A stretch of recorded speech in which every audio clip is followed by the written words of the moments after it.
Hello student, स्वागत है आपका आपके अपने यूट्यूब चैनल में। मैं दीक्षा, जिसमें हम पढ़ रहे हैं सितंबर 2023 के करंट अफेयर को। सितंबर 2023 के करंट अफेयर श्रृंखला के अंतर्गत अभी तक के हमने भारत की राज्य व्यवस्था एवं शासन के अंतर्गत पढ़ा, इंटरनेशनल रिलेशन के बारे में पढ़ा और आज का हमारा टॉपिक जो है वह इकोनॉमी से संबंधित है कि इकोनॉमी से रिलेटेड क्या क्या टॉपिक पूछे जाएंगे, इसके संदर्भ में हमारा टॉपिक रहेगा, जिसमें अभी तक हमने इसके पार्ट फर्स्ट में काफ़ी टॉपिक को कवर अप किया है। आज का हमारा इस इकोनॉमी श्रृंखला के अंतर्गत पार्ट सेकंड रहेगा। चलिए तो सबसे पहले पार्ट सेकंड के टॉपिक देख लेते हैं और कौन कौन से पार्ट फर्स्ट में टॉपिक कवर अप कर लिए हैं इन सब के बारे में देखते हैं। सबसे पहले तो आता है इसमें हमने अभी तक देखे इसके कौन कौन से, जैसे भारत की सकल घरेलू उत्पाद में जीडीपी का अनुपात पहला देखा। दूसरा टॉपिक देखा सीमा पार भुगतान के बारे में। तीसरा कॉरपोरेट गवर्नेंस में। चौथा क्रिप्टो परिसंपत्तियों का विनिमय और पांचवा उभरती हुई प्रौद्योगिकियों में युग में डिजिटल समावेशन। ये हमारा पार्ट फर्स्ट था। अब आता है हमारा पार्ट सेकंड में, जिसमें आज हम जिसको पढ़ेंगे वह आता है पहले नंबर पर भारत में खाद्य मुद्रास्फीति का प्रबंधन। फिर आता है दृढ़ कृषि का डिजिटलीकरण, राष्ट्रीय लॉजिस्टिक नीति के बारे में। फिर आता है इसके अंतर्गत अंतर्देशीय जलमार्ग के बारे में पढ़ेंगे, अंतर्देशीय जलमार्ग, पीएम विश्वकर्मा योजना और संक्षिप्त सुर्खियों में पढ़ेंगे जैसे G20 सतत वित्त कार्य की चौथी बैठक संपन्न हुई। इसी के साथ ही और अन्य टॉपिक में जैसे बजटेतरी उधारियाँ, भारतीय रिजर्व बैंक के वित्तीय समावेशन सूचकांक में सुधार, घरेलू वित्तीय बचत, मौद्रिक नीति संचरण, Basel third capital framework, banking प्रणाली में तरलता और चल निधि की कमी, India Post payment bank, Gresham का नियम, ओवरनाइट इंडेक्स स्वैप। फिर आता है ऋण बाजार के बाद आता है ऑटोमोबाइल एंड ऑटो कंपोनेंट। फिर उससे जुड़े हुए आते हैं तकनीकी वस्त्र, भारत के उभरती प्रौद्योगिकी तकनीक पर रिपोर्ट, सूक्ष्म लघु मध्यम उद्यमों के विकास के लिए ई कॉमर्स का लाभ उठाना, भारत में फास्फोरस की उपलब्धता कम हो रही है इसके संदर्भ में, और एशियाई प्रीमियम और समर्पित कोयला गलियारा और कोयला लिंकेज युक्तिकरण से संदर्भ में ये प्रमुख इकोनॉमी के आज के हमारे टॉपिक रहेंगे। तो हमने पार्ट फर्स्ट के अंतर्गत जो टॉपिक कवर किए हैं तो आप उस टॉपिक को देख लीजिएगा, मतलब पार्ट फर्स्ट को देख लीजिएगा। अब आता है हमारा पार्ट सेकंड, जिसको हम शुरू करते हैं। यह रहा हमारा पार्ट फर्स्ट, जिसमें आता है कि भारत में खाद्य मुद्रास्फीति के प्रबंधन के बारे में हमें पढ़ना है। चलिए तो देखते हैं इसमें सुर्खियों में क्या रहा है। तो पहले नंबर पर देखते हैं कि Indian council for research on international economic relation के नियमानुमान के अनुसार 2023 में आयात निर्यात पर प्रतिबंध लगाने से किसानों को कम से कम 45,000 करोड़ रुपए की हानि हुई है।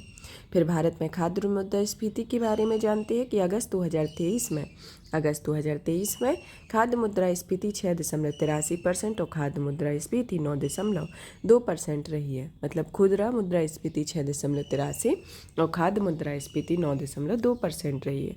इसे साल दर साल आधार पर उपभोक्ता मूल्य सूचकांक द्वारा नापा जाता है और हालिया मुद्रास्फीति मुख्य रूप से खाद्य और पेय पदार्थों की बढ़ती कीमतों के प्रभाव के कारण होती है, क्योंकि CPI बास्केट में खाद्य और पेय पदार्थों का भारांश 45.9% रहा है।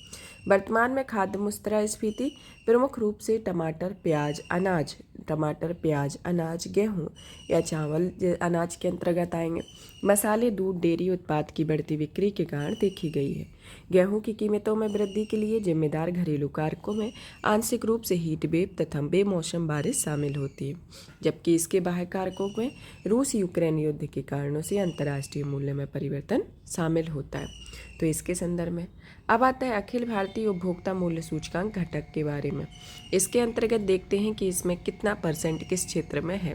तो सर्वाधिक परसेंट इसमें खाद्य एवं पेय पदार्थ में 45.9% है, पान, तंबाकू और मादक पदार्थों में 2.4% है, वस्तु एवं फुटवेयर में 6.5, ईंधन और बिजली में 6.8, आवास में 10.1 और मिसलेनियस में 28.8% इसके अंतर्गत आता है। अब आता है कि भारत की खाद्य मुद्रास्फीति को दीर्घावधि के रूप में प्रभावित करने वाले कारक के संदर्भ में जानते हैं कि इसमें मानसून की अनियमितता का होना, जो जलवायु परिवर्तन से और भी बढ़ जाती है, वैश्विक कमोडिटी की कीमतें होना, जिसमें खाद्य पदार्थों के साथ साथ कच्चे तेल की कीमतें भी शामिल होती हैं। सरकारी नीतियां, जिनमें न्यूनतम समर्थन मूल्य शामिल होता है। अवसंरचना की उपलब्धता होना, जिसमें भंडारण और वितरण की प्रणालियाँ शामिल है। विनिमय दर में उतार चढ़ाव, जिससे कृषि व्यापार और अंत तक किसी वस्तुओं की कीमतें प्रभावित होती हैं। और कीमतों या रोगों के प्रकोप फसल की पैदावार और कीमतों को प्रभावित कर सकते हैं। अब आता है खाद्य मुद्रास्फीति को नियंत्रित करने वाले सरकार के उपाय के बारे में जानते हैं, जिसके अंतर्गत पहला आता है निर्यात पर रोक। इसके तहत निर्यात प्रतिबंध लगाना, निर्यात शुल्क और न्यूनतम निर्यात शुल्क लागू करने जैसे उपाय किए गए। कुछ हालिया उपायों में शामिल है, जैसे गेहूँ, टूटे हुए चावल और गैर बासमती चावल के निर्यात पर रोक लगाना। फिर आता है कि पारवाइड राइस पर 20% निर्यात शुल्क और ब्याज पर 40% निर्यात शुल्क लगाया गया। स्टॉक की सीमा के संदर्भ में कि गेहूं के व्यापारियों और मिल मालिकों पर गेहूं के स्टॉक की अधिकतम सीमा लागू की गई है। बफर स्टॉक में इसमें सरकार ओपन मार्केट सेल्स स्कीम के तहत अनाज का बफर स्टॉक रखती है और उसमें कुछ स्टॉक वितरण या विक्रय के लिए की निकालती है। फिर आता है खाद्य सुरक्षा योजना के संदर्भ में कि 80 करोड़ से अधिक लाभार्थियों को निःशुल्क खाद्यान्न उपलब्ध कराने के लिए प्रधानमंत्री गरीब कल्याण अन्न योजना शुरू की गई है।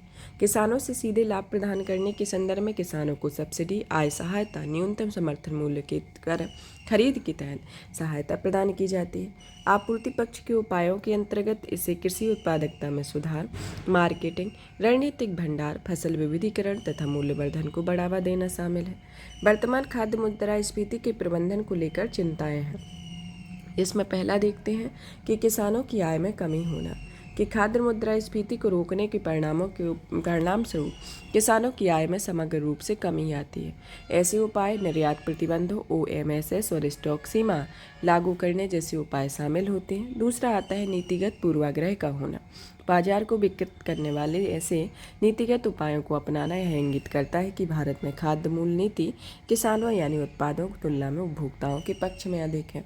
फिर आती है किसानों पर अप्रत्यक्ष बोझ के संदर्भ में कि ICR, IER और OECD द्वारा पूर्व में किए गई शोध के अनुसार 2000 से 2001 में और 2016 से 2017 में के बीच भारतीय किसानों को सालाना 2.65 लाख करोड़ रुपए के अप्रत्यक्ष कर का भारी बोझ वहन करना पड़ता है। फिर आता है इसके संदर्भ में डंपिंग के प्रभाव में कि डंपिंग का प्रभाव सरकार निर्यात पर प्रतिबंध लगाने के साथ साथ किसानों के लिए गारंटीकृत MSP से कम खुले बाजार में गेहूं का विक्रय कर रही है और ऐसे कदम को भारत के भीतर स्वयं सरकार का डंपिंग रूप देखा गया है। जब किसी उत्पाद की आयातक देश में आयातक उत्पाद की कीमत निर्यातक देश में उसी उत्पाद की कीमत से कम हो जाती है तो उसे डंपिंग कहा जाता है। भारत के वैश्विक प्रभाव के संदर्भ में कि भारत चावल का सबसे बड़ा निर्यातक देश है, जिसकी वैश्विक हिस्सेदारी लगभग 40% है और यह चावल पर भारत के निर्यात प्रतिबंध से वैश्विक कीमतों पर असर पड़ता है। इस तरह से आकस्मिक नीतिगत बदलाव वैश्विक खाद्य सुरक्षा के खतरे में डालता है और एक विश्वसनीय निर्यातक के रूप में भारत की प्रतिष्ठा को भी कमजोर करता है। अब आता है कि प्रतिकूल प्रभावों के बिना मुद्रास्फीति को बेहतर प्रबंधन कैसे करें, जिसके अंतर्गत पहला आता है कि व्यापार नीति में संशोधन का होना, जिसमें बढ़ती मुद्रास्फीति को नियंत्रित करने के लिए संरक्षणवादी व्यापार नीति के बजाय व्यापार नीति को अनुकूलित किया जाता है। यह आयात शुल्क में उचित समय पर कटौती जैसे उपाय लागू किए जाते हैं।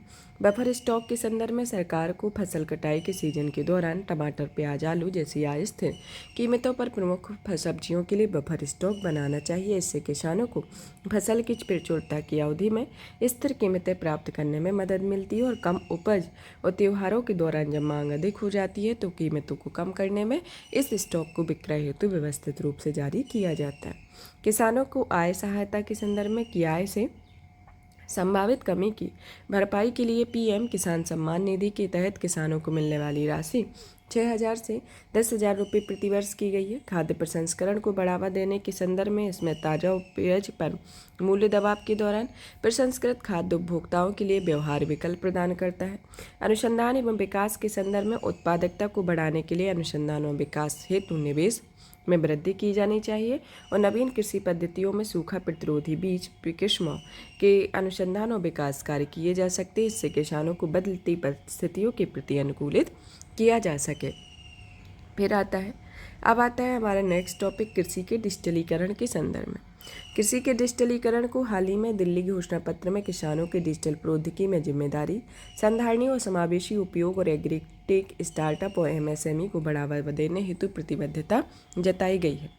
अब एक डेटा बैंक को जाने कि भारत में कृषि मशीनीकरण का स्तर 40% रहा है तथा संयुक्त राज्य अमेरिका में 95%, ब्राज़ील में 75% और चीन में 57% रहा है। तो सर्वाधिक कहाँ रहा है?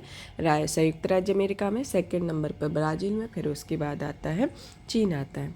कृषि के डिजिटलीकरण के बारे में जाने कि इसका आशय कृषि उत्पादन में अत्याधुनिक डिजिटल तकनीकों के उपयोग से होता है। आर्टिफिशियल इंटेलिजेंस, रोबोटिक्स, मानव रहित विमानन प्रणाली, सेंसर और संचार नेटवर्क आदि को कृषि उत्पादन में शामिल करना कृषि का डिजिटलीकरण कहलाता है। तो इसके संदर्भ में आता है। अब आता है कि समस्त मूल्य श्रृंखला में कृषि का डिजिटलीकरण होना। देखिए तो किस तरीके से यह डिजिटलीकरण होता है। जैसे पहले नंबर पर यह किसान, खेत और फसल होता है। किसान खेत एवं फसल के संदर्भ में होता है कि वह यूनिक आईडी कार्ड जारी करता है, कैप्चर किए गए डेटा को शामिल करता है भौगोलिक स्थिति में, किसान खेत और फसल की जानकारी में, प्रमाण पत्र में, संपर्क विवरण में, पंजीकरण संख्या में। फिर दूसरे नंबर पर आता है संग्रह केंद्र। संग्रह केंद्र में उपज विवरण का रिकॉर्ड जैसे किसानों का नाम, फसल, किस्म, तिथि, भंडारण क्षेत्र, मात्रा शामिल होती है। फिर आता है पैकिंग के संदर्भ में जो तीसरा है, जिसमें पैकिंग निर्माता संख्या की आईडी को लेबलिंग होता है, वजन किया जाता है। फिर आता है परिवहन के संदर्भ में कि लॉजिस्टिक विवरण, परिवहन प्रबंधन इसके अंतर्गत आता है। तो ये 4 तरीके के क्षेत्र हैं। फिर इसको एक एक करके देखा जाए तो यह प्रक्रिया एक QA टीम को गठित करती है। फिर इसमें दूसरी एक प्रक्रिया चलती है जो कि इसमें पहले नंबर पर एक डेटाबेस सर्वर होता है। यहाँ पर डेटाबेस सर्वर होता है, या फिर प्रसंस्करण संयंत्र से स्टार्ट करें तो प्रसंस्करण संयंत्र पर यह प्रक्रिया स्टार्ट होती है। फिर परिवहन द्वारा माल पहुँचाया जाता है, फिर रिटेल आउटलेट के पास जाता है, फिर ग्राहक उत्पाद खरीदने के लिए QR कोड स्कैन करता है, ग्राहक खरीदता है। इन सब के माध्यम से, ये जो इलेक्ट्रॉनिक माध्यम है इनसे QR कोड के माध्यम से होता है, जो कि एक डेटाबेस सर्वर होता है। तो इस तरीके की यह प्रक्रिया चलती है। अब आता है कि कृषि के डिजिटलीकरण की इम्पोर्टेंस के बारे में जानते हैं। तो सबसे पहले इसका पहला पॉइंट रहता है कृषि मूल्य श्रृंखला के संदर्भ में। पहला आता है कि इनपुट की आपूर्ति का होना। डिजिटलीकरण सही समय पर उर्वरक, कीटनाशक, पानी आदि इनपुट संसाधनों को अनुकूलित करने में मदद करता है। उदाहरण के लिए कृषि डेटा के साथ AI का उपयोग। दूसरा आता है उत्पादन, इससे परिचालन दक्षता बढ़ती है और साथ ही कार्यबल और श्रम की आवश्यकता कम होने के कारण कृषि उत्पादकता की लागत भी कम हो जाती है। कृषि यंत्रीकरण एक उपमिशन है इसके तहत। फिर दूसरा आता है व्यापार के, इसमें बिचौलियों को समाप्त करके उपज का सही मूल्य किया जाता है, जिससे किसानों के लाभ में वृद्धि होती है। और उदाहरण के लिए E-NAM राष्ट्रीय कृषि बाजार की ऑनलाइन ट्रेडिंग पोर्टल है। फिर आता है भंडारण के संदर्भ में कि डिजिटलीकरण कृषि संबंधी गतिविधियों से वैज्ञानिक तथ्यों के आधार पर निर्णय लेने में सहायता करता है। इससे फसल के नुकसान में विफलता, कम कीटों और कीटों की हमले आदि के बोझ को कम किया जाता है। अब आता है हमारा इसके अंतर्गत बेहतर गवर्नेंस का होना, कि किसानों को इन नागरिकों के कल्याण के लिए देश भर में एकत्रित कृषि डेटा का उपयोग करके कृषि प्रणालियों का बेहतर गवर्नेंस किया जाता है।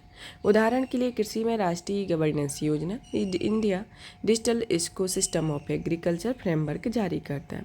सामाजिक लाभ के संदर्भ में कृषि का डिजिटलीकरण महिला केंद्रित नवाचारों को बढ़ावा देते हुए लैंगिक अंतराल को समाप्त करता है। इससे महिला और पुरुषों के बराबर कृषि गतिविधियों में शामिल होने से सक्षम बनाया जाता है। जैसे उदाहरण के लिए PM किसान मोबाइल ऐप।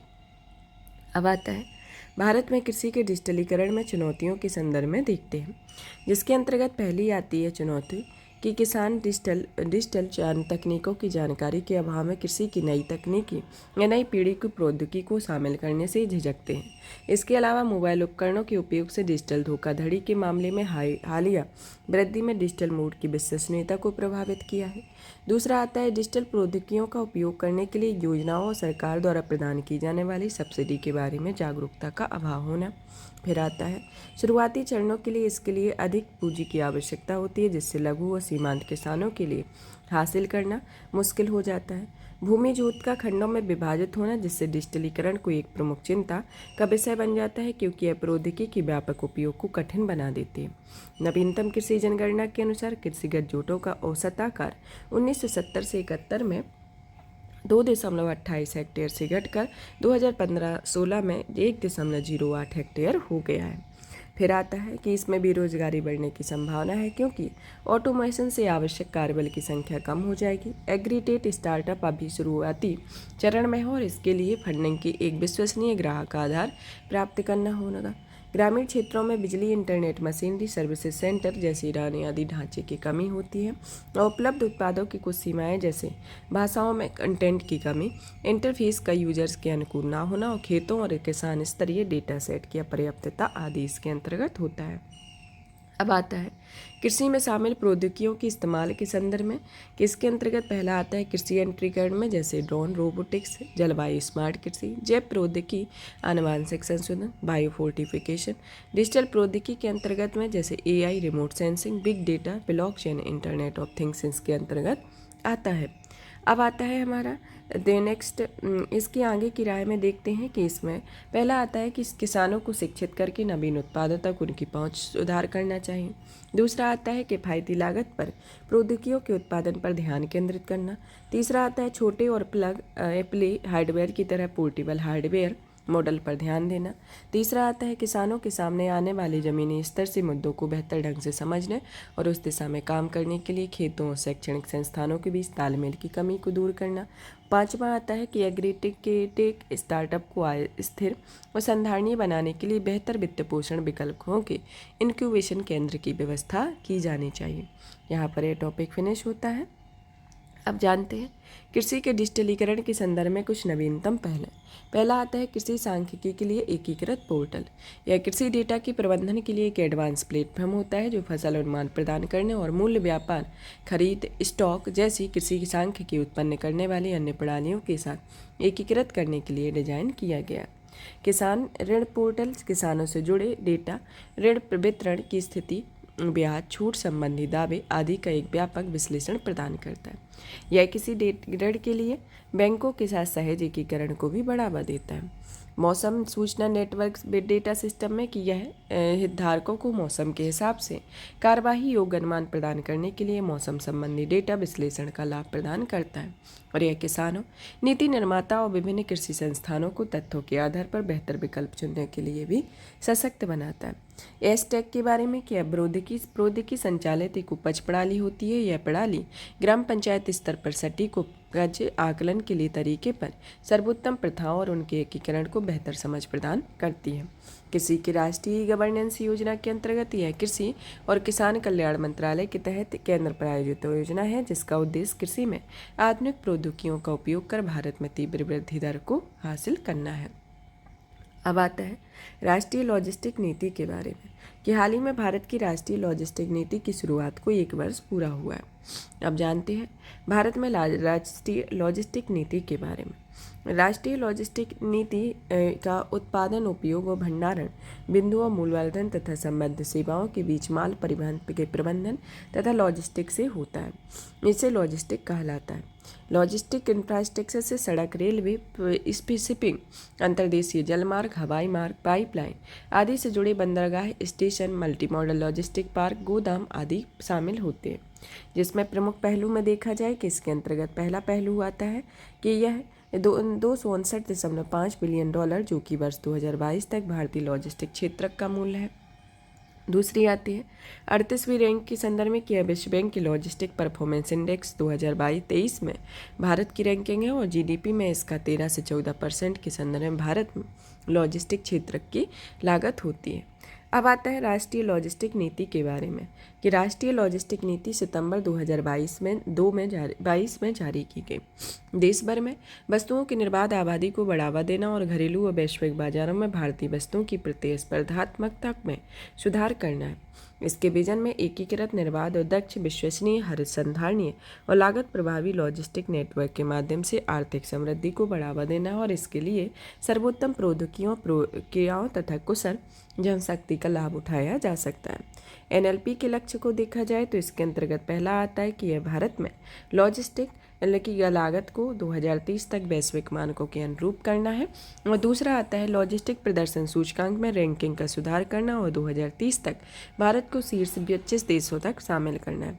और एक दक्ष लॉजिस्टिक इकोसिस्टम की स्थापना के लिए डेटा आधारित निर्णय समर्थन प्रणाली का विकास करना है। अब आता है हमारा कि राष्ट्रीय लॉजिस्टिक नीति के क्रियान्वयन के बारे में कि एनएलपी के लक्ष्यों को प्राप्त करने के लिए एक व्यापक लॉजिस्टिक एक्शन प्लान शुरू किया गया। इसमें कुछ निर्धारित कार्य क्षेत्र भी हैं जिनको अलग अलग उपायों की पहचान की गई, जिसमें 8 कार्य क्षेत्र हैं। पहला आता है एकीकृत डिजिटल लॉजिस्टिक प्रणाली, दूसरा आता है एक्जिम लॉजिस्टिक, निर्यात आयात लॉजिस्टिक, तीसरा आता है प्रौद्योगिकी परिसंपत्तियों का मानकीकरण और सेवा गुणवत्ता मानकों में बेंचमार्किंग, चौथा आता है सेवा सुधार फ्रेमवर्क, पांचवा आता है लॉजिस्टिक मानव संसाधन विकास और क्षमता निर्माण, छठा आता है कुशल लॉजिस्टिक के लिए क्षेत्र की योजना, और सातवां आता है राज्यों की भागीदारी, और आठवां आता है लॉजिस्टिक पार्कों के विकास की सुविधा इसके संदर्भ में आता है। अब आता है एनएलपी के तहत हुई प्रगति के बारे में जानते हैं, जिसमें घटक विवरण और प्रगति को दिखाया गया है। जिसमें सबसे पहले तो देखते हैं डिजिटलीकरण के संदर्भ में कि डिजिटलीकरण के संदर्भ में पहला आता है कि इसके अंतर्गत यूनिफाइड लॉजिस्टिक इंटरफेस प्लेटफॉर्म का उपयोग किया जाता है और यह डेटा आधारित प्लेटफॉर्म है जो विभिन्न विभागों में जीएसटी डेटा सहित लॉजिस्टिक से संबद्ध 34 डिजिटल सिस्टम को एकीकृत करता है। और इसकी प्रगति उद्योग जगत के 614 से अधिक भागीदारों में यूएलआईपी पर पंजीकरण कराया और 106 निजी कंपनियों ने गैर प्रकटीकरण समझौते पर भी हस्ताक्षर किए हुए हैं। फिर दूसरा आता है निर्यात आयात लॉजिस्टिक के बारे में कि इसके तहत first and last mile infrastructure संबंधी कमियों को दूर करने के लिए बंदरगाह कनेक्टिविटी हेतु व्यापक योजना विकसित की गई है। बंदरगाहों तक लास्ट माइल कनेक्टिविटी में सुधार के लिए सड़क परिवहन और राजमार्ग मंत्रालय की 60 और रेल मंत्रालय की 47 परियोजनाओं को मंजूरी दी है। फिर आता है राज्यों की भागीदारी के संदर्भ में कि राज्य स्तर पर सार्वजनिक नीति निर्माण में लॉजिस्टिक पर समग्र ध्यान केंद्रित करने के लिए राज्य या केंद्र शासित प्रदेशों में एनएलपी के अनुरूप राष्ट्रीय लॉजिस्टिक नीति योजनाएं विकसित कर रहे हैं तथा अब तक 22 राज्यों में लॉजिस्टिक नीतियों को अधिसूचित किया हुआ है। अब आता है हमारा नेक्स्ट की मुद्दे एवं शिकायतों के संदर्भ में कि इसमें ईज ऑफ लॉजिस्टिक सर्विस या ई लॉग पोर्टल शुरू किया गया है, जिसका उद्देश्य लॉजिस्टिक क्षेत्र में सुशासन और हितधारकों पर पहुंच में सुधार के लिए प्रौद्योगिकी आधारित प्लेटफॉर्म का उपयोग करना और इस पोर्टल में 29 व्यावसायिक संघों को सूचीबद्ध किया जा चुका है। अब आता है एनएलपी से जुड़ी चुनौतियों के बारे में, जिसमें पहला आता है कि भारत में लॉजिस्टिक क्षेत्र का बिखरा हुआ होना, साथ ही देश में एकीकृत डिजिटल लॉजिस्टिक प्रणालियों का अभाव होना। उदाहरण के लिए लॉजिस्टिक क्षेत्र में 90% बाजार को असंगठित क्षेत्र के भागीदार नियंत्रित करते हैं। दूसरा आता है लॉजिस्टिक में मानकीकरण के अभाव के चलते अंतर संचालन और आपसी समन्वय में कठिनाई आती है और इसके कारण लॉजिस्टिक के प्रबंधन जोखिम बढ़ जाता है और वस्तुओं के गंतव्य स्थान तक पहुंचने में देरी होती है।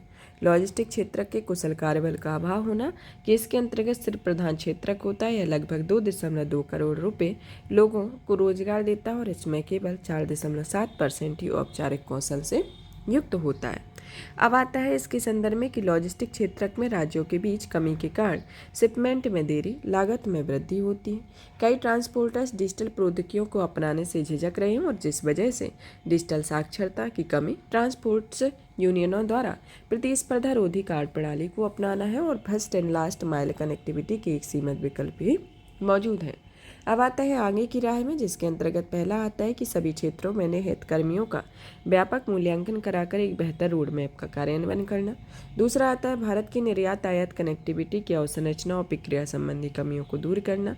तीसरा आता है विभिन्न क्षेत्रों के बीच बाधाओं को कम करना और मानकीकरण, औपचारीकरण, इंटरकोऑपरेबिलिटी या आपसी समन्वय को बढ़ावा देने की विनियामकी व्यवस्था में सुधार करना चाहिए और कुशल लॉजिस्टिक हेतु विशेष योजनाएं विकसित की जानी चाहिए।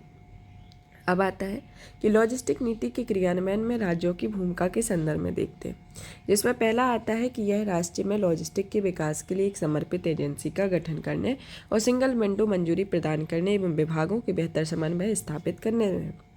दूसरा आता है लास्ट माइल कनेक्टिविटी सुनिश्चित करने के लिए लॉजिस्टिक जोन, वेयर हाउस आदि के निर्माण में स्थानीय लॉजिस्टिक अवसंरचना संबंधी आवश्यकता पहचान करना।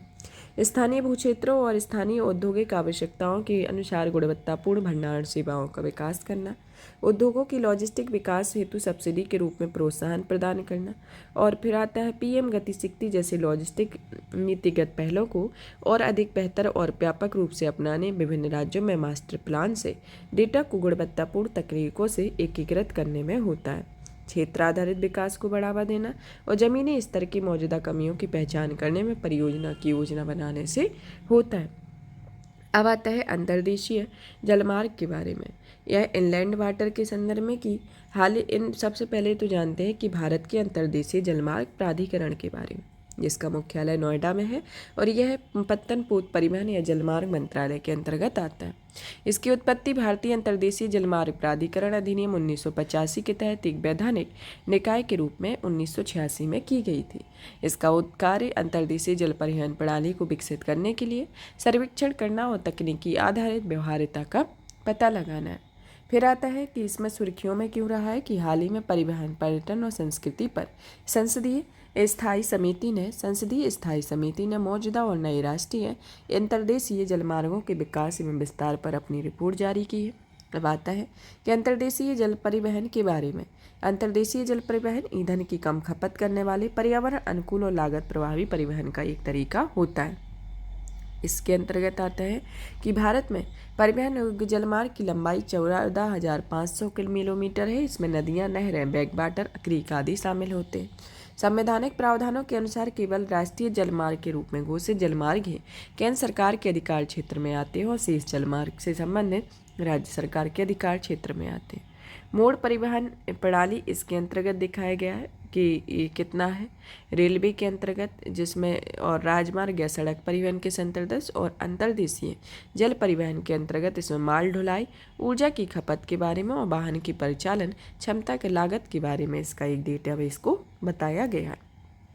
अब आता है अंतर्देशीय जल के महत्व के बारे में, जिसके अंतर्गत पहला आता है इसके अंतर्गत की लागत का कम होना। लागत का कम होना जलमार्ग विकसित करने की लागत रेल और सड़क को विकसित करने की तुलना में बहुत कम होती है। इस प्रकार IWT के उपयोग से लॉजिस्टिक लागत कम हो सकती है और भारत में लॉजिस्टिक लागत कुल सकल घरेलू उत्पाद के लगभग 13 से 14% के बराबर, वैश्विक औसत 8% होता है। फिर आता है पर्यावरण के अनुकूल होना कि प्रति टन किलोमीटर ईंधन खपत बहुत कम होती है और इसका CO2 उत्सर्जन ट्रकों के मुकाबले 50% से कम होता है। यह खतरनाक और ओवर डायमेंशन या लंबे जोड़े कार्गो के रूप परिवहन द्वारा संचालित होती है। इसका सामरिक महत्व होता है, अन्य लाभ भी होते हैं और पर्यटन एवं मनोरंजन से संबंधित भी होता है। अब आता है इसका एक डेटाबेस को जाने कि भारत में माल ढुलाई में जलमार्गों की हिस्सेदारी 2% है, जबकि USA की 4%, नीदरलैंड की 49%, चीन की 14% और वियतनाम की 48% है। तो सबसे अधिक नीदरलैंड, वियतनाम 48%, चीन का 14%, USA का 4% और भारत का 2% है। अब आता है IWT के विकास से जुड़े मुद्दे के बारे में। पहला आता है परियोजनाओं का उपयोग न होना।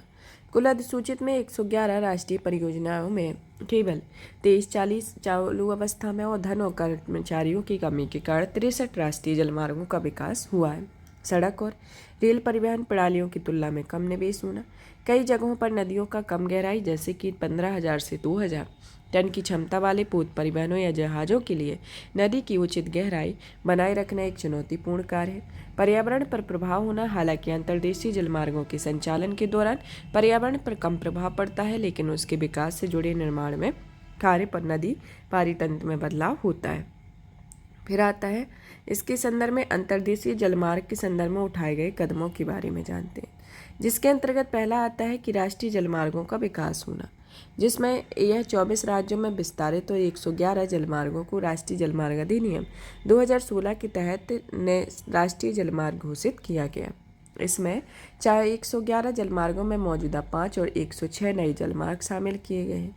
इसके अंतर्गत राष्ट्रीय जलमार्ग 1 में नौवहन की क्षमता बढ़ाने के लिए जलमार्ग विकास परियोजना को विश्व बैंक के तकनीकी सहयोग से निवेश और सहायता से लागू किया गया है। दूसरा आता है अलग अलग राष्ट्रीय जलमार्गों को रोल आउट ऑफ और रो पैक्स यात्री के साथ रोल ऑन और रोल ऑफ फेरी सेवा शुरू की गई है।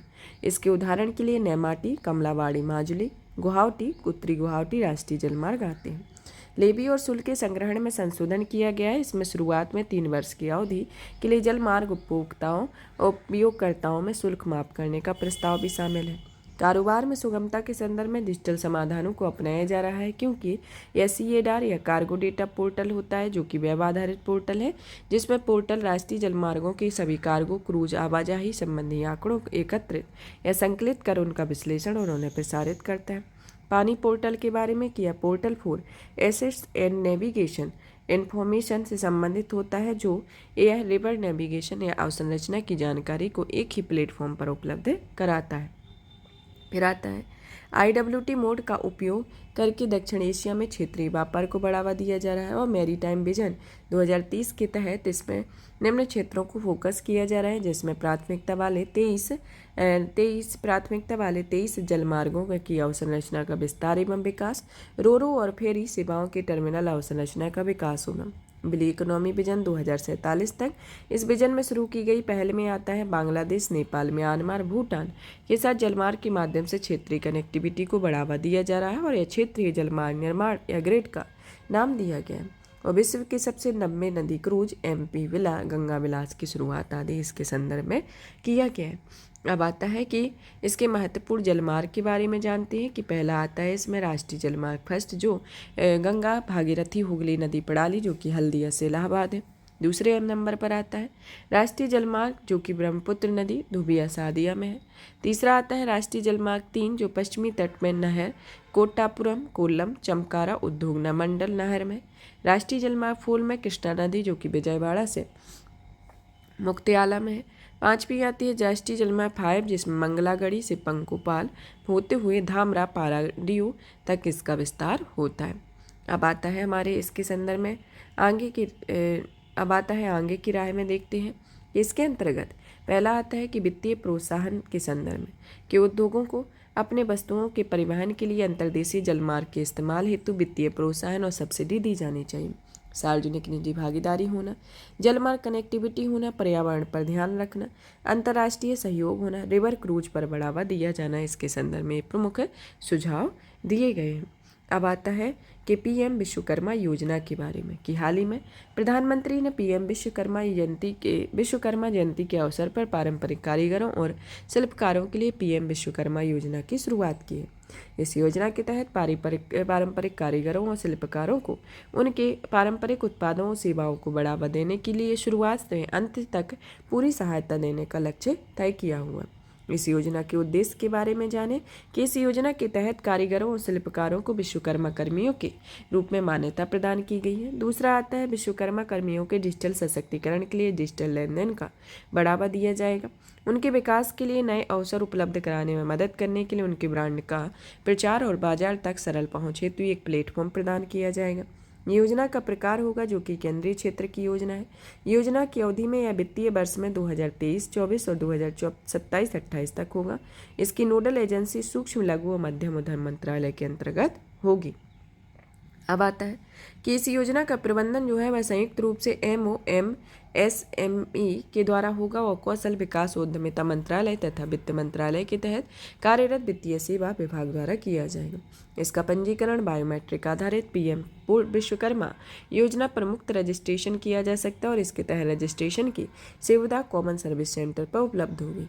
ये इसके तहत PM विश्वकर्मा प्रमाण पत्र और ID कार्ड प्रदान करके कारीगरों और शिल्पकारों को मान्यता दी जाएंगी और इसका दृष्टिकोण गुरु शिष्य परंपरा या पारंपरिक कौशल की परिवार आधारित विरासत को मजबूत किया जाएगा और उसे बढ़ावा दिया जाएगा। और यह योजना ग्रामीण और शहरी दोनों क्षेत्रों में चलाई जाएगी और इसे चरणबद्ध तरीके से जिला स्तर पर पर्याप्त उपलब्धता सुनिश्चित करने के लिए लागू किया जाएगा। फिर आता है पात्रता के मापदंड होते हैं कि 18 वर्ष का होना लाभार्थी को न्यूनतम, वह हाथों या औजारों की मदद से काम करने में कुशल और शिल्पकार हो। कोई कारीगर लाभार्थी को इस योजना के तहत प्राप्त 18 परिवार आधारित पारंपरिक व्यवसायों में से किसी एक से संबंधित होना चाहिए। 5 सालों में रोजगार व्यवसाय विकास के लिए केंद्र सरकार या राज्य सरकार को इसी तरीके से क्रेडिट आधारित योजनाओं में ऋण न लिया हो। सरकारी कर्मचारी और उनके परिवार के सदस्य की योजना के पात्र नहीं हो और इस योजना के तहत परिवार के किसी एक सदस्य को ही दिया जाता है और इस योजना में परिवार के तहत पति पत्नी और अविवाहित बच्चों को शामिल किया जाता है।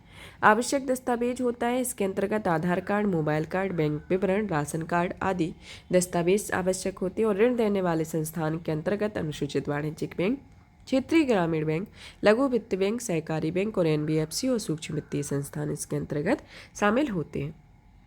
अब आता है कि 18 पारंपरिक व्यवसायों को शामिल किया गया है, जिसके अंतर्गत पहला व्यवसाय आता है जैसे बढ़ई का व्यवसाय या सुथार, नाव बनाने वाले, हथौड़ा और टूल किट निर्माता, लोहार, हथौड़ा और टूल किट निर्माता, ताला बनाने वाले, सोनार, कुम्हार, मूर्तिकार, पत्थर तोड़ने वाले, मोची, चर्मकार, जूता बनाने वाले, जूते बनाने वाले कारीगर, राजमिस्त्री, डलिया, चटाई, झाड़ू बनाने वाले या जूट बुनकर, पारंपरिक गुड़िया या खिलौना बनाने वाले, नाई, माला बनाने वाले, धोबी, दर्जी, मछली पकड़ने वाले का जाल बनाने वाले। ये प्रमुख 18 व्यवसायिक इसमें 18 व्यवसाय को शामिल किया गया।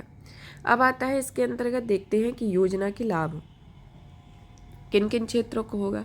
जैसे इसके अंतर्गत पहला आएगा कि मार्केटिंग से संबंधित सहायता मिलेगी, सस्ता ऋण प्राप्त होगा, कौशल को बढ़ाना होगा, समग्र सहयोग प्रणाली का निर्माण होगा, परंपराओं का संरक्षण होगा, लैंगिक न्याय और सामाजिक न्याय को बढ़ावा मिलेगा। इसके साथ ही संबंधित चिंताएं ये हैं कि इसमें शिल्प क्षेत्र से संबंधित उपलब्ध डेटा का अपडेट ना होना, और फिर आता है जाति आधारित व्यवसाय होना, प्रशिक्षक के रूप में गुरु मास्टर की गैर मान्यता होना और मजदूरी के मुद्दे को ना उठाना तथा आर्थिक व्यवहार्यता की कमी होना इसके संदर्भ में प्रमुख चिंता के विषय। अब जानते हैं कि कारीगरों के इस प्रकार की अन्य पहलें कौन कौन से चलाई जा रही हैं। इसमें पहली आती है कि वस्त्र मंत्रालय द्वारा राष्ट्रीय हस्तशिल्प विकास कार्यक्रम की शुरुआत की गई थी तथा इस हस्तशिल्प प्रोग्राम के तहत समूहों कारीगरों को सहायता प्रदान की गई। वस्त्र मंत्रालय द्वारा व्यापक हस्तशिल्प क्लस्टर विकास योजना शुरू की गई है, जिसका उद्देश्य सामुदायिक उद्यम के लिए कारीगरों के स्वयं सहायता समूह को संगठित करना और उनके बचत कर सके, उन्हें सरलता से ऋण प्रशिक्षण मिल सके। हस्तशिल्प कारीगरों की एक नई पहचान करने के लिए वस्त्र मंत्रालय द्वारा पहचान योजना शुरू की गई है। इससे पात्र कारीगरों को विभिन्न योजनाओं का लाभ प्रदान करने में मदद मिलती है। अन्य योजनाओं के संदर्भ में विकास के विभिन्न पारंपरिक कला, शिल्प, कौशल प्रशिक्षण, उन्नयन, उस्ताद योजना और परंपरागत उद्योगों की पुनरुत्थान हेतु स्कीम और फंड आदि इसके अंतर्गत आते हैं। अब आता है इसके आगे की राय में देखते हैं जैसे नए प्रमाणक एवं प्रमाणन होना, जिसमें पहला आता है कि इसमें पारंपरिक शिल्प के वैश्विक बाजारों में पहुंचने में बाधा के लिए गैर शुल्क बाधाओं की अधिकता से निपटने में मदद मिलेगी। इससे कारीगरों को उनके काम का बेहतर मूल्य पाने में सहायता होगी। दूसरा आता है नए बाजार का होना, कि पारंपरिक कारीगरों को आधुनिक तकनीकों से जोड़ने से देश विदेश में नए बाजारों तक पहुंचने में मदद मिलेगी और इस प्रकार पहल हथकरघा क्षेत्र के लिए पहले से की गई है। कारीगर समुदायों के बीच गरीबी और असमानता के मूल कारणों को समाधान की आवश्यकता होगी, जिससे शिक्षा और रोजगार के अवसरों तक सीमित पहुंच समस्याएं शामिल रहेंगी। अब आता है इसके संदर्भ में संक्षिप्त सुर्खियों को जानते हैं, जिसके अंतर्गत पहली आती है G20 सतत वित्त कार्य समूह की चौथी बैठक। कि G20 सतत वित्त कार्य समूह का लक्ष्य निम्नलिखित उद्देश्यों में सतत वित्त जुटाना है, जिसके अंतर्गत पहला आता है उद्देश्य की वैश्विक संबद्धता और स्थिरता सुनिश्चित करने में। दूसरा आता है हरित, अधिक लोचशील, समावेशी समाज व्यवस्था की ओर बढ़ने से। फिर आता है इसके अंतर्गत कि SFWG के केंद्र में G20 संधारणीय वित्त रोड मैप होना चाहिए, जिससे इस रोड मैप को 2021 तक अंतिम रूप दिया गया था। भारत की अध्यक्षता वाली G20 के सम्मेलन के दौरान सतत वित्त कार्य समूह ने कई चुनौतियों की पहचान की है और विभिन्न क्षेत्रों पर अपनी सिफारिशें भी दी हैं। इसके अंतर्गत निम्नलिखित क्षेत्र आते हैं। इसके अंतर्गत देखते हैं कि कौन कौन से क्षेत्र आते हैं। जैसे क्षेत्र दिया गया है जलवायु वित्त पोषण के लिए पर्याप्त संसाधन जुटाने। इसके संदर्भ में इसकी चुनौतियां आती हैं कि स्पष्ट पूर्वानुमान वाली सार्वजनिक जलवायु नीति और विनियामकीय फ्रेमवर्क का अभाव होता है। निवेश के लिए तैयार योजनाओं, उनके व्यवहार परियोजनाओं की कमी के कारण जलवायु संबंधी निवेश के लिए पूंजी प्रवाह में बाधा आती है। और इसके नेक्स्ट पॉइंट और इसके अंतर्गत कुछ प्रमुख बिंदुओं को देखें, इसकी सिफारिशों के संदर्भ में देखा जाए तो इसमें आता है कि यह जलवायु से संबंधित व्यवहार्य परियोजनाओं के लिए अनुकूल नीति या विनियामकी फ्रेमवर्क बनाए जाने चाहिए और परोपकारी संस्थानों को बहुपक्षीय विकास बैंकों, वित्त संस्थानों आदि के साथ जुड़े रहने के लिए प्रोत्साहित किया जाना चाहिए। अब आता है इसके अन्य क्षेत्रक में दूसरा आता है कि हरित और निवेश कार्बन उत्सर्जन करने वाले प्रौद्योगिकियों का तेजी से विकास और उपयोग करना, जिसमें जलवायु प्रौद्योगिकी एक्सीलेटर या इंक्यूबेटर्स का संबंधित डेटा और स्केलेबिलिटी का होना। दूसरा आता है घरेलू नीति और विनियामकी या परिवेश या आसमान से सुनिश्चित होना है। सरकारों को कार्बन तटस्थता और जलवायु अनुकूलन की दिशा में अपने दीर्घकालिक नीतिगत रुख को स्पष्ट करना चाहिए और जलवायु क्षेत्र के नवाचार, जलवायु प्रौद्योगिकी, स्टार्टअप आदि के लिए अनुसंधान और विकास में कॉरपोरेट निवेश को प्रोत्साहन करने की जरूरत है। अब आता है बजटेतर उधारियों के बारे में। बजटेतर उधारियों के संदर्भ में जानते हैं कि यह centre for social and economic ने भारत सरकार द्वारा बजटेतरी उधारियों पर एक रिपोर्ट जारी की हुई। इसके अंतर्गत यह बजटेतरी एक तरह से उदार सियासत उन उधारियों से होता है जिनका बजट उल्लेख में नहीं होता है, भले ही उसके पुनर्भुगतान के लिए इस प्रकार के संसाधन का उपयोग किया जाता हो। फिर आता है कि इस प्रकार राजकोषीय निहितार्थों के बावजूद बजटेतर उधार राजकोषीय संकोचों की गणना का हिस्सा नहीं होते हैं। सरकार प्रत्यक्ष रूप से बजटेतर उधार नहीं लेती है, बल्कि उसके निर्देश किसी सार्वजनिक संस्थान द्वारा उधार लिया जाता है।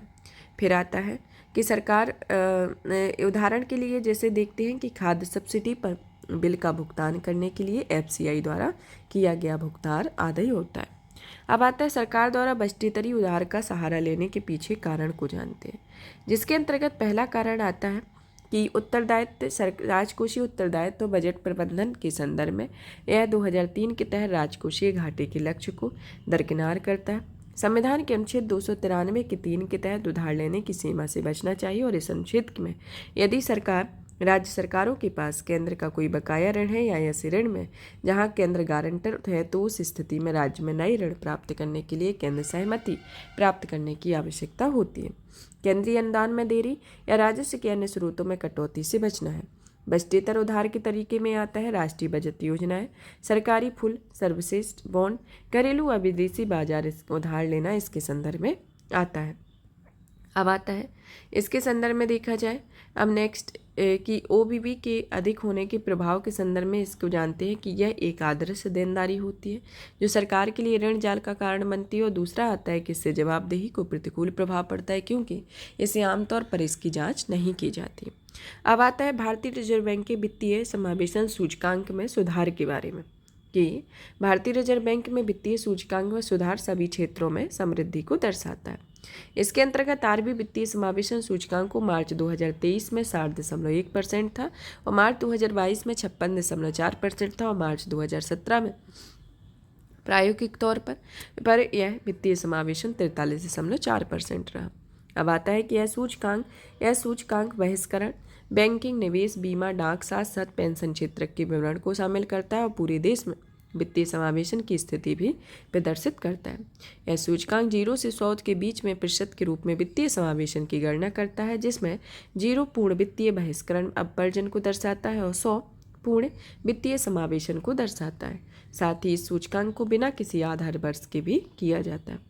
97 संकेतकों के आधार पर को ट्रैक करता है। उन्हें 3 उप सूचकांकों में विभाजित किया गया है, जैसे पहुंच को 35%, उपयोग को 45% और समानता को 20% इसके अंतर्गत विभाजित किया गया है।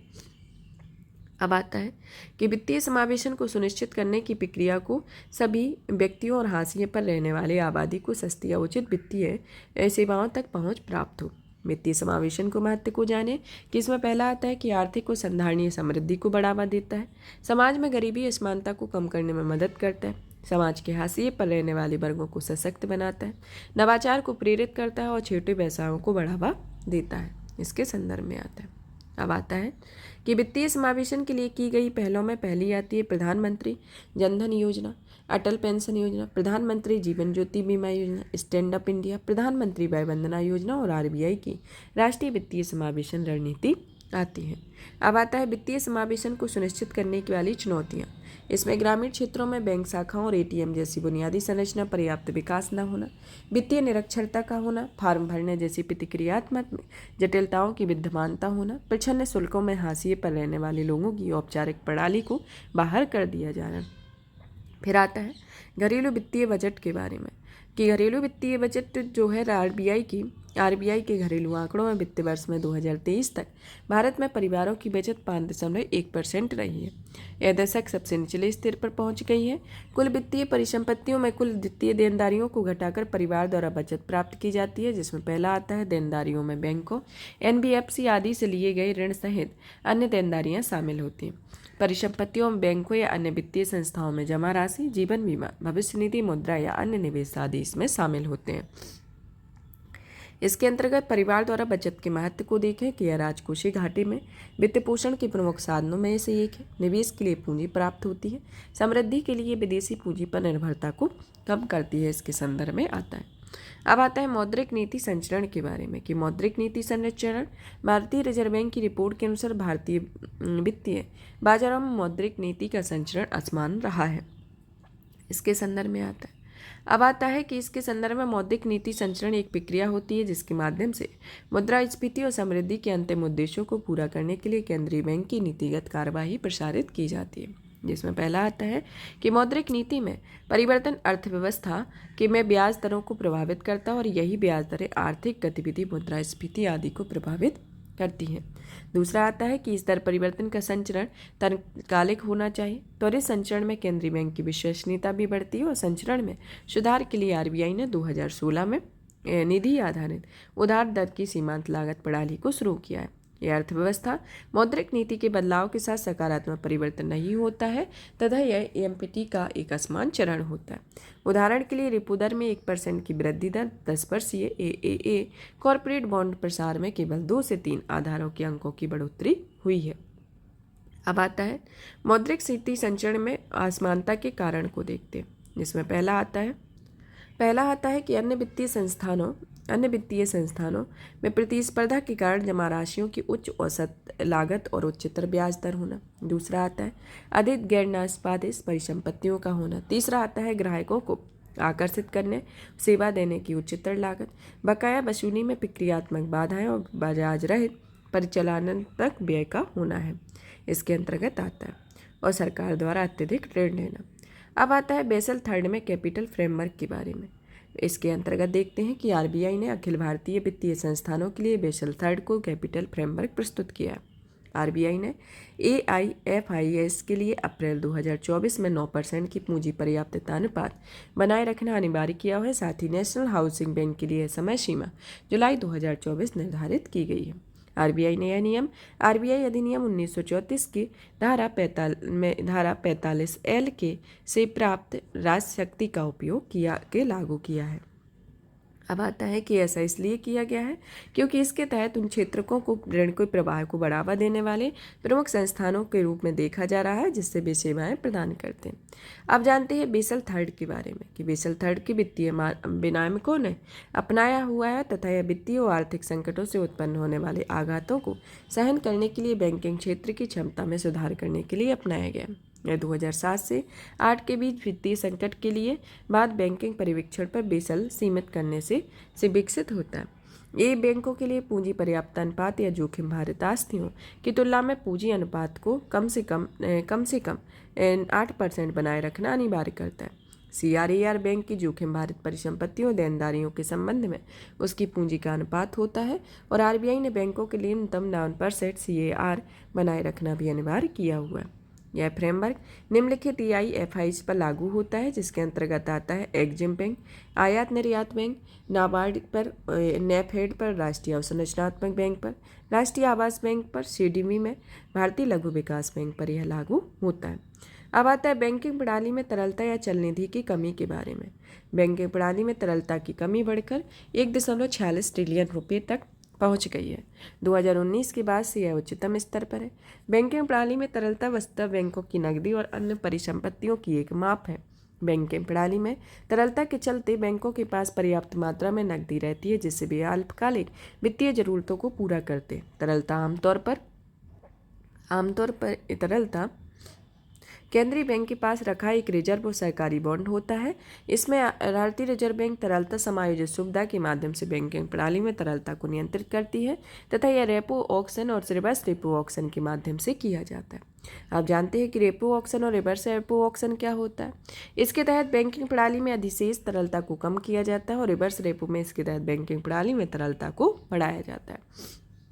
अब आता है तरलता प्रबंधन के अन्य साधन में पहला आता है सीमांत स्थायी सुविधा का होना, व्यावहारिक तरलता अनुपात होना। बैंकिंग प्रणाली में तरलता में कमी का सामान्य अर्थ है कि बैंकों के पास ग्राहकों की ऋण मांगों को पूरा करने के लिए पर्याप्त धन नहीं होना। तरलता की कमी के कारण को जाने कि इसमें पहली आती है वृद्धिशील नकदी अंतरिक्षी अनुपात होता है। यह दूसरा आता है इसके अंतर्गत कि व्यवसायों द्वारा अग्रिम कर और जीएसटी का भुगतान करना। तीसरा आता है व्यवहारों के कारण वर्तमान समय कर्ज की मांग में बढ़ोतरी। चौथा आता है कि आरबीआई द्वारा डॉलर बिक्री में बैंकिंग प्रणाली में तरलता में कमी होना। तरलता में कमी के प्रभाव, इससे उपभोक्ताओं के लिए ब्याज की दरों में वृद्धि होती है। ट्रेजरी बिल की खरीद और ओवरनाइट कॉल मनी रेट्स आदि दरों में वृद्धि होती है। विकासात्मक गतिविधियों के लिए ऋण की उपलब्धता सीमित हो जाती है। अब आता है इंडिया पोस्ट पेमेंट बैंक के बारे में। इंडिया पोस्ट पेमेंट बैंक को 5 वर्ष पूर्ण हुए हैं। इस पेमेंट बैंक की शुरुआत 2018 में संचार मंत्रालय के अधीन डाक विभाग के तहत स्थापित किया गया था और इस पर भारत सरकार 100% स्वामित्व रखता है। फिर आता है इसके अंतर्गत कि इसका विजन भारत के आमजन को अत्यधिक सुगम और सस्ती और भरोसेमंद सेवाएं उपलब्ध बैंकिंग सेवा उपलब्ध कराने से और इसका कार्य बैंकिंग सेवाओं तक पहुंच संबंधी बाधाओं को दूर करके एवं लागत को कम करके वित्तीय समावेशन को बढ़ावा देना होता है। आईपीपीबी को बैंकिंग विनिमय अधिनियम 1949 के तहत पंजीकृत किया गया। साथ ही इस बैंक में देश के भुगतान बैंक संबंधी कार्य करने के आरबीआई से विधिवत लाइसेंस प्राप्त है। फिर आता है कि यह एक अनुसूचित भुगतान बैंक होता है जो बचत और चालू खाते के विप्रेषण, धन अंतरण, आधार सक्षम भुगतान प्रणाली आदि जैसी सेवाएं प्रदान करता है तथा यह 3 प्रकार के खाते की सुविधाएं भी प्रदान करता है जिसमें सफल नियमित खाता, सुगम मूल बचत बैंक जमा खाता और सरल होता है। आईपीपीबी की उपलब्धियों के संदर्भ में देखा जाए कि देश भर में 6 करोड़ से अधिक खाते खोले जाएंगे। इनमें आकांक्षी जिलों को खोला जाएगा जिनमें 96 लाख खाते भी शामिल हैं। 1.90 लाख डाकियों और ग्रामीण सेवकों को स्मार्टफोन या बायोमेट्रिक उपकरण प्रदान किए जाएंगे और पूरे देश में डाकघर नेटवर्क के माध्यम से 1.37 लाख एक्सेस पॉइंट स्थापित किए जाएंगे। चुनौतियों के संदर्भ में कि आईपीपीबी को निजी क्षेत्र के बैंकों से प्रतिस्पर्धा करनी पड़ती है और ग्रामीण क्षेत्रों के कम वित्तीय साक्षरता और खराब बुनियादी ढांचा इसके अंतर्गत आदि शामिल होते हैं। अब आता है पेमेंट बैंक के बारे में। पेमेंट बैंक की स्थापना नचिकेता मोर समिति की सिफारिश के आधार पर की गई थी जिसका उद्देश्य निम्न आय समूहों तथा लघु व्यवसायों की बैंकिंग सेवाएं प्रदान करना है। पेमेंट बैंक 1 लाख रुपए तक की मांग जमाएं स्वीकार करते हैं और इसके अतिरिक्त मोबाइल भुगतान खरीदारी जैसी अन्य सेवाएं प्रदान की जाती हैं। पेमेंट बैंक फिक्स डिपॉजिट, सावधि जमा, किसी भी प्रकार के एनआरआई जमा को स्वीकार नहीं करते। साथ ही यह भुगतान बैंक ऋण नहीं देते और क्रेडिट कार्ड जारी नहीं करते हैं। इसके संदर्भ में आता है।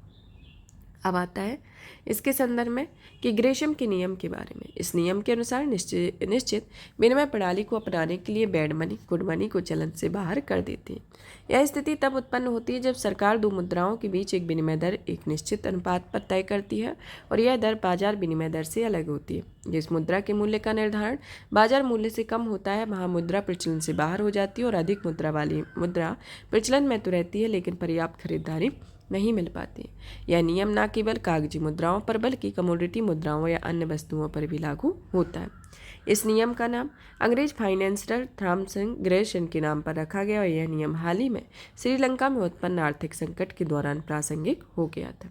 अब आता है ओवरनाइट इंडेक्स स्वेप के बारे में कि भारतीय ओवरनाइट इंडेक्स स्वेप पिछले 10 महीनों में अपने उच्चतम स्तर पर पहुंच गई है। ओवरनाइट इंडेक्स स्वेप यह एक ब्याज दर आधारित डेरिवेटिव अनुबंध होता है जिसमें 2 संस्थाएं फ्लोटिंग ब्याज दर भुगतान के बदले एक निश्चित ब्याज दर को स्वेप विनिमय के लिए सहमत होते हैं और मौद्रिक नीति की अपेक्षाओं को मापक भी माना जाता है। फ्लोटिंग दर आमतौर पर ओवरनाइट इंटरबैंक दर होती है जो कि एक होती है जिसे भारतीय OIS अनुबंधों के लिए रेफरेंस दर या मुंबई इंटरबैंक राइट रेट कहा जाता है। OAS के लाभ को देखें कि इसके अंतर्गत ब्याज दर संबंधी जोखिमों में बचाव संभव होगा, क्रेडिट से संबंधित जोखिम में कमी आएगी और वित्तीय संस्थान ऋण पोर्टफोलियो के प्रभावी प्रबंधन कर सकेंगे। अब आता है ऋण बाजार के संदर्भ में कि भारतीय प्रतिभूति विनिमय बोर्ड ने बड़े निगमों के लिए ऋण बाजार से धन जुटाने के नियम को सुगम बनाया।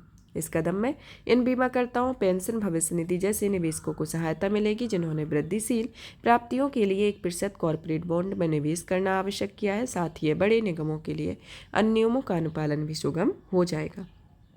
अब आता है इसके अंतर्गत कि सेबी द्वारा प्रस्तावित उपायों में शामिल है। पहला आता है बड़े निगमों को परिभाषित करने के लिए मौद्रिक सीमा बढ़ा दिया गया है।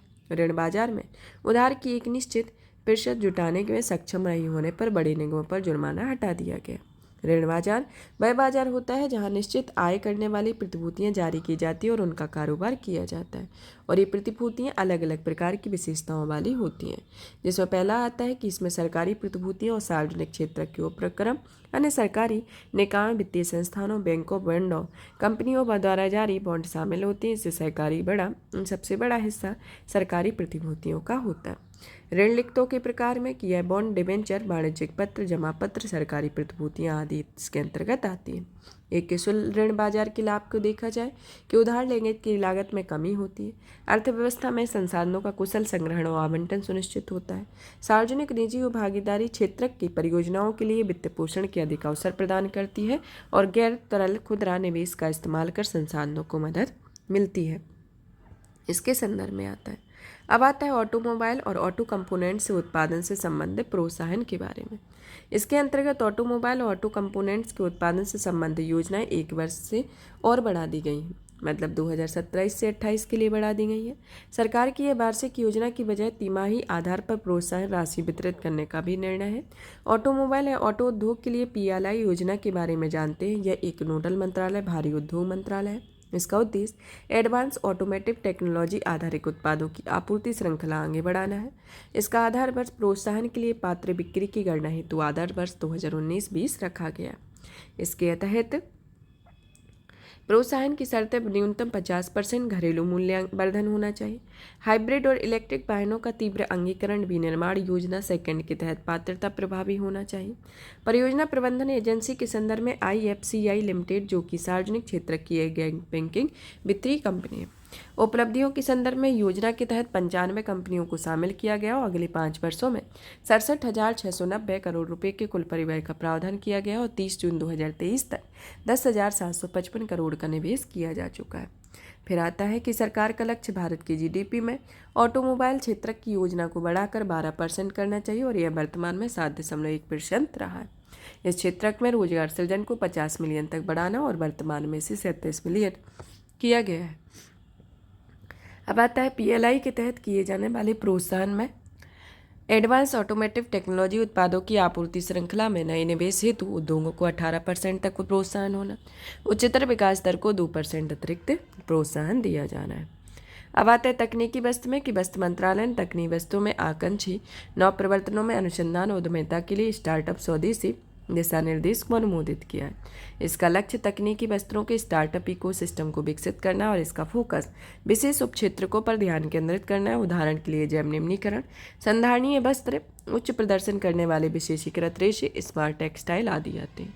वित्तीय सहायता के संदर्भ में प्रोटोटाइप्स को प्रौद्योगिकियों उत्पादन रूपांतरित करने और बाद में उनके वाणिज्यिक करने के लिए व्यवसायों, कंपनियों तत्व के समर्थन के लिए अनुदान दिया जाता है। फिर आता है इसके अंतर्गत स्टार्टअप्स को 18 महीने की अवधि के लिए 50 लाख रुपए का अनुदान देना, इनक्यूबेटर्स के कुल अनुदान का अतिरिक्त 10% दिया जाना है।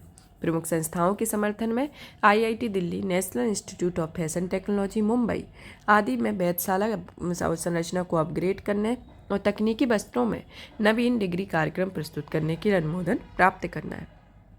फिर आता है कि राष्ट्रीय तकनीकी अभियंत्रित वस्त्र सामग्री या उत्पाद होते हैं, जिसके अंतर्गत 12 श्रेणी शामिल होती हैं, जिसमें agrotech, buildtech, meditech, autotech, geotech, clothtech, hometech, indutech, sportech, protech, packtech, mobiltech आदि शामिल होता है।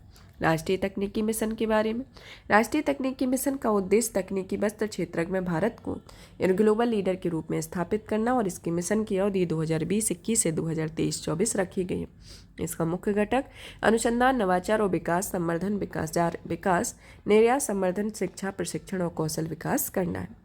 अब आता है भारत में उभरते बाजारों केंद्रों पर केंद्र की रिपोर्ट कि डेलाइट और नेस्कॉम की रिपोर्ट में भारत की सूचना प्रौद्योगिकी उद्योग में 7 प्रमुख केंद्रों में 7 नए प्रमुख केंद्र शहरों को शामिल किया गया, जिसमें यह रिपोर्ट भारत के उभरते प्रौद्योगिकी केंद्र के शीर्ष के तहत जारी की गई। रिपोर्ट के अनुसार भारत के प्रौद्योगिकी उद्योग का विकेंद्रीकरण हो रहा है और यह महानगरीय केंद्रों सहित 7 प्रमुख केंद्रों और 26 नए शहरों में स्थानांतरित की जा रही है, जिसमें कानपुर, अहमदाबाद जैसी टीयर 2 और थर्ड में शामिल किया गया।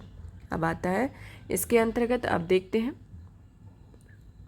कि प्रौद्योगिकी केंद्रों की स्थापना के जो प्रमुख केंद्र हैं उनके बारे में जानते हैं कि प्रतिभा का होना, अवसंरचना का होना, जोखिम और बेनामी की परिवेश का होना, स्टार्टअप इकोसिस्टम का होना, सामाजिक परिवेश और संवेदन स्तर का होना है।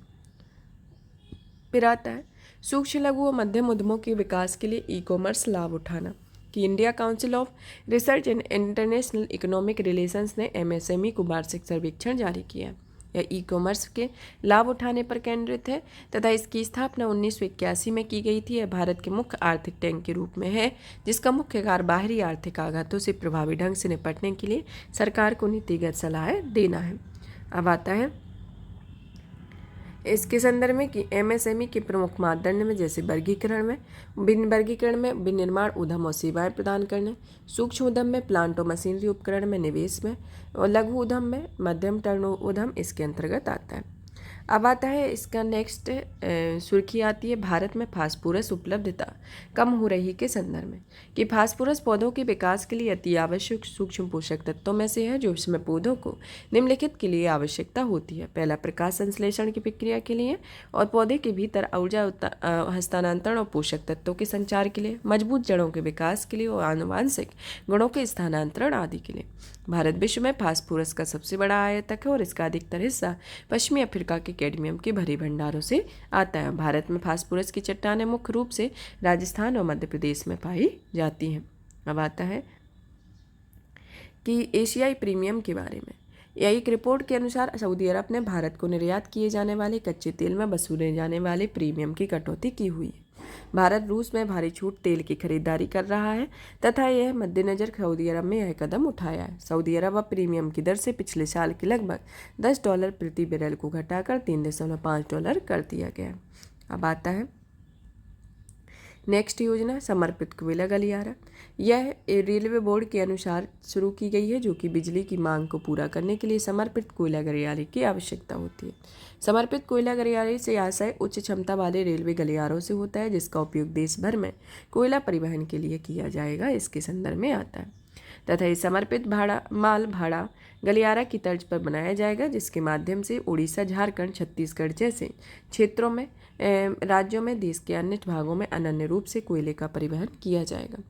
डीसीसी की आवश्यकता के संदर्भ में जानते हैं कि इसकी मात्रा और राजस्व दोनों दृष्टि से रेल माल ढुलाई में तापीय विद्युत संयंत्रों के लिए कोयले की ढलाई आवश्यक हिस्सेदारी है और अत्यधिक भीड़भाड़ वाले रेल नेटवर्क के कारण कोयला परिवहन में काफ़ी देर होती है और इसका लागत भारत के अधिकतर कोयला भंडार देश के पूर्वी हिस्सों में संकेंद्रित है और जबकि कोयला उपभोग स्थल देश भर में फैले हुए हैं। इसी कारण लॉजिस्टिक लागत भी काफ़ी अधिक आती है।